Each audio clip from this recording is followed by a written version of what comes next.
Hello everyone. In this video, I'll continue explaining the model that I generated as this hospital.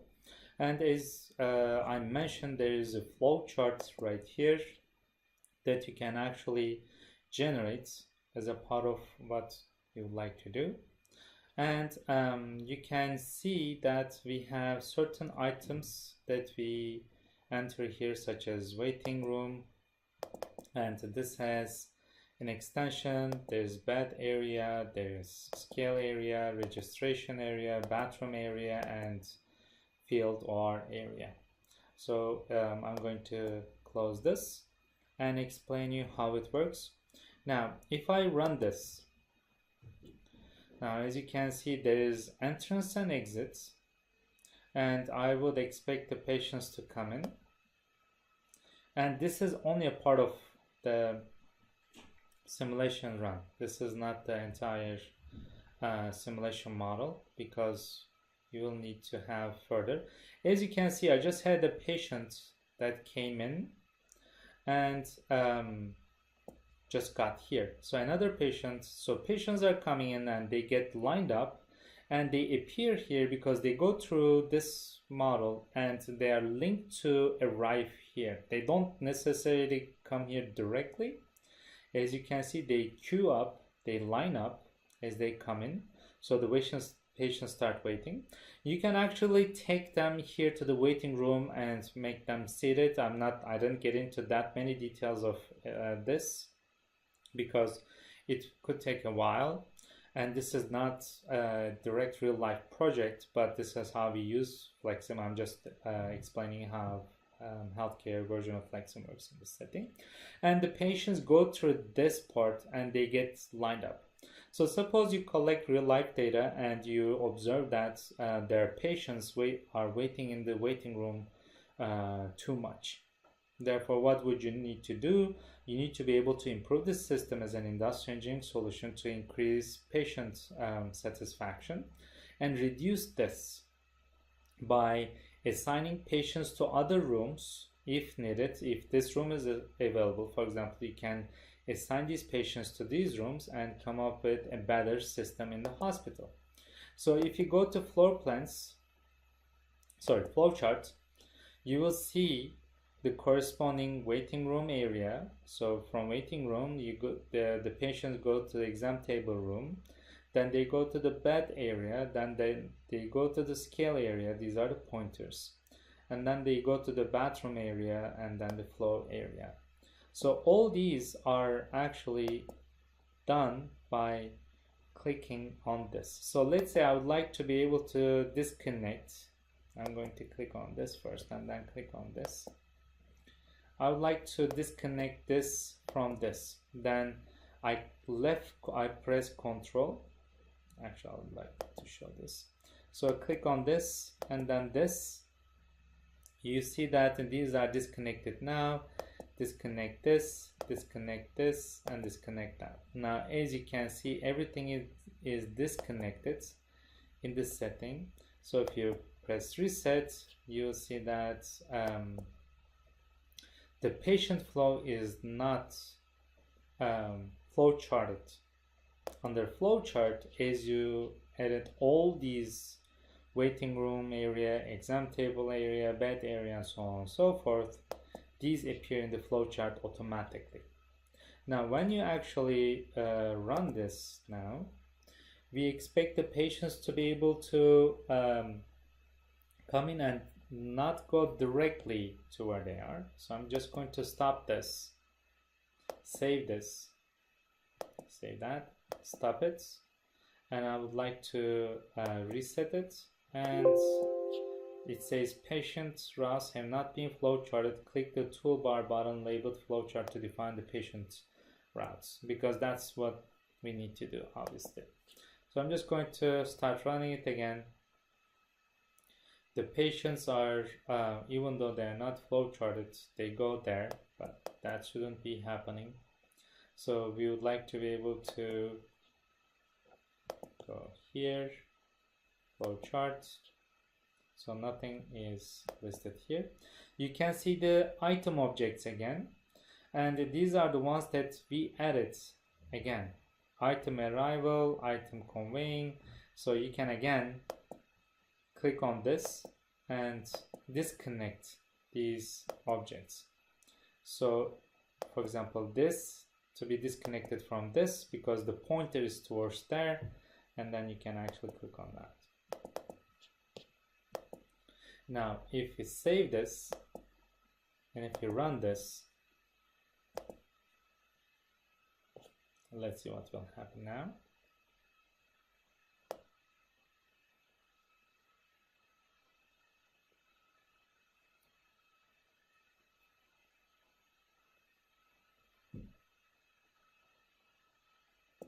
So as you can see here, the runtime is increasing, but the patients are not coming in anymore.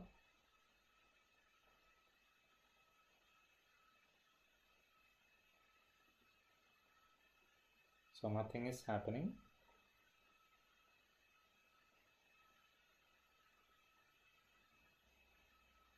So as you can see, it is not active anymore. So let's stop it. Let's go to flowchart. And here, item objects. The item conveying one that we had, item conveying one, item arrivals, item storage, item processing, item storage, and all the other ones. So if, for example, you decide to connect item arrivals going to item conveying one, then you can actually click on first item arrival and then item conveying one, and you can stop this. Now let's say I would like to use item conveying 2 to exit 1. You can click on the plus sign, click on first item conveying, and then click on item exit. You can left click and do this. And if you like to stop this, you can actually click on this pointer sign right there. So if you go back here, let's click on reset and let's run it. So again, patients' flows are not flowcharted yet. Let's see, now as you can see, the patients are coming in, right? But they are just queued up. They're not going anywhere. So this is an issue. So I'm going to stop it, reset it, so everything goes back here. So if you go to flow charts and if you look at item patient areas, waiting room can be connected to here. So let's do this. Let's connect waiting room area to exam table. So I'm going to click on this plus sign, left click this to here.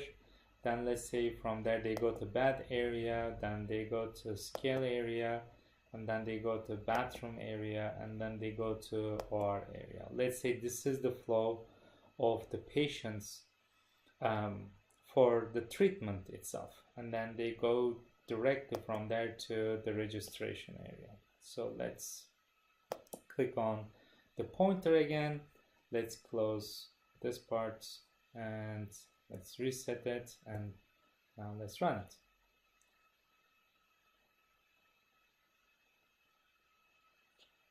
Now as you can see, this is still not running even though I didn't get the warning. So I'm going to reset it, I'm going to save it, now I'm going to run it.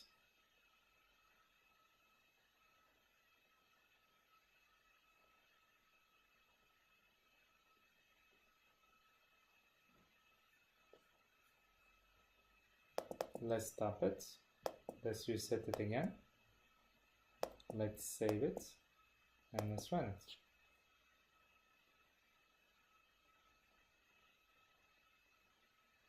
Even though I didn't get the warning that the patients are not linked, as you can see now they are linked, but they're not going to the treatment area. Now let's stop this and let's reset it. And I'm going to talk about statistics part a bit.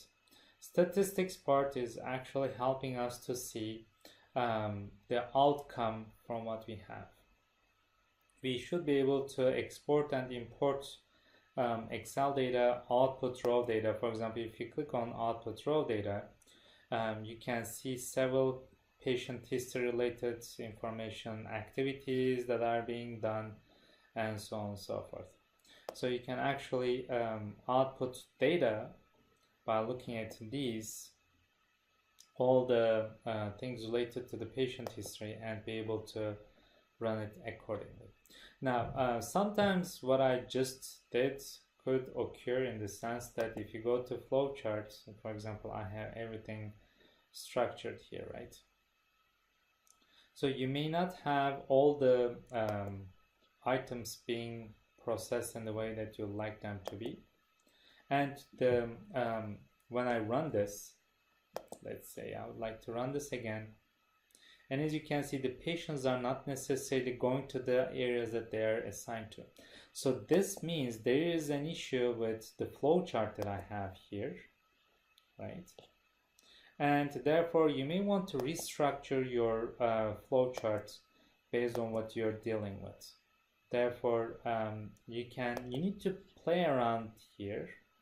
Waiting room goes to exam table area, then to the bed area, scale area, bathroom area, and then field OR area. So every time you make a change, you can press reset, you can click on save, and then you can actually run it to see if it is doing what you like it to do. And sometimes actually it is not really running smoothly, therefore you may want to close up the program and restart the program itself. It does occur sometimes, to be honest.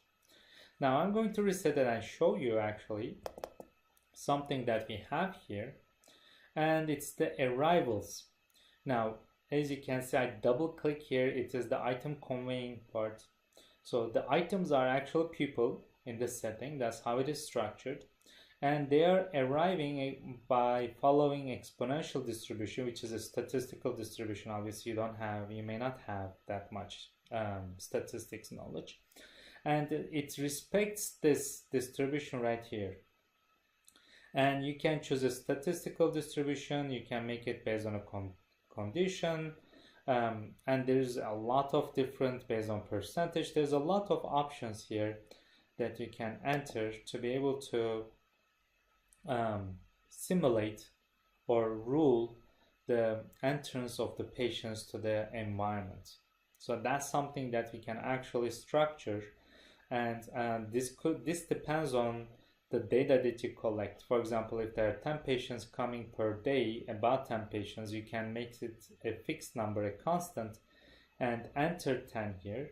But if they're arriving at different times, you can control that part also and make changes accordingly.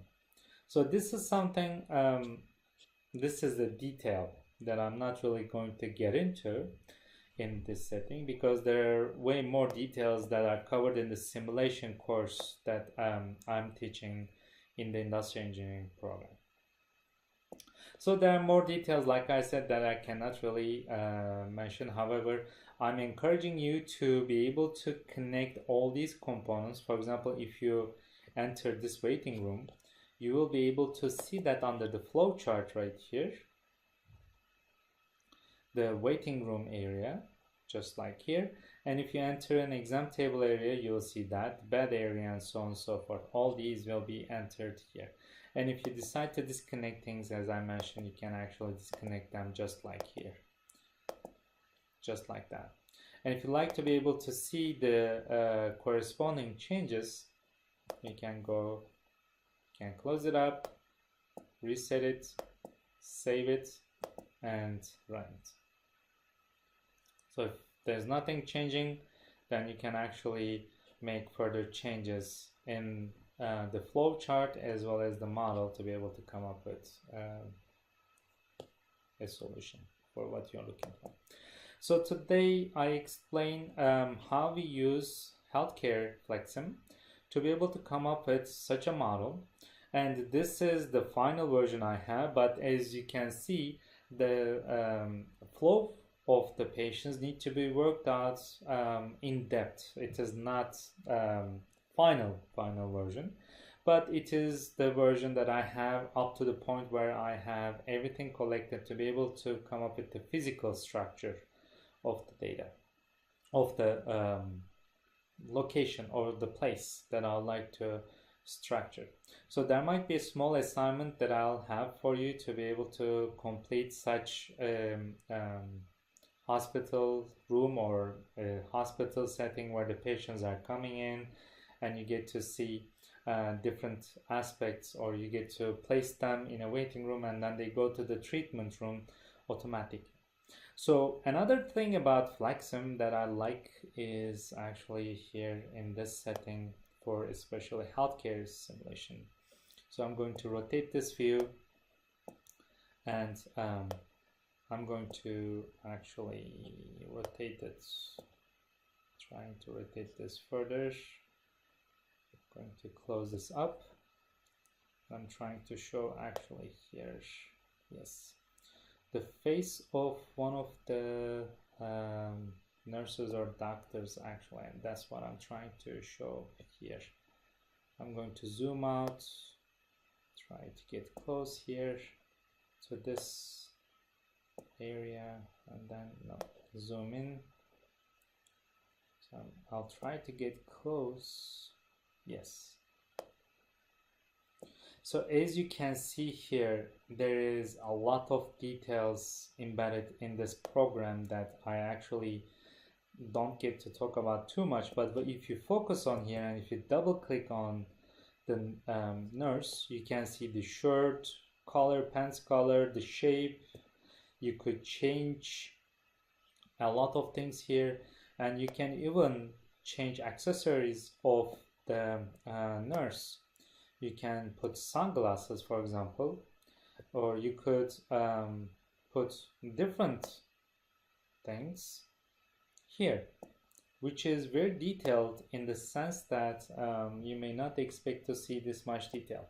Other things are like speed, skill level, pay rates, offset, X offset, Y offset, route offset. So this nurse actually will be walking around as a part of the implementation in the healthcare environment, and it's exactly the same for obviously doctor.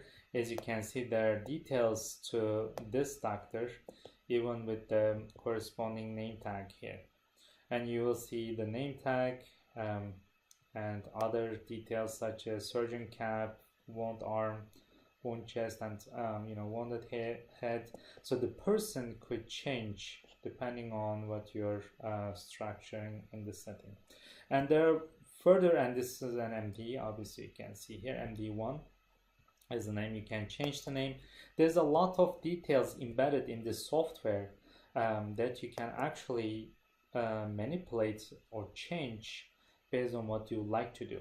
And again, this camp is more for understanding the basics of how we use FlexSim as a part of industry engineering and healthcare systems. Therefore, I'm giving you a feeling of how it works, but I'm not really getting into the details of how this is used in depth, because that requires way more time and energy to be implemented.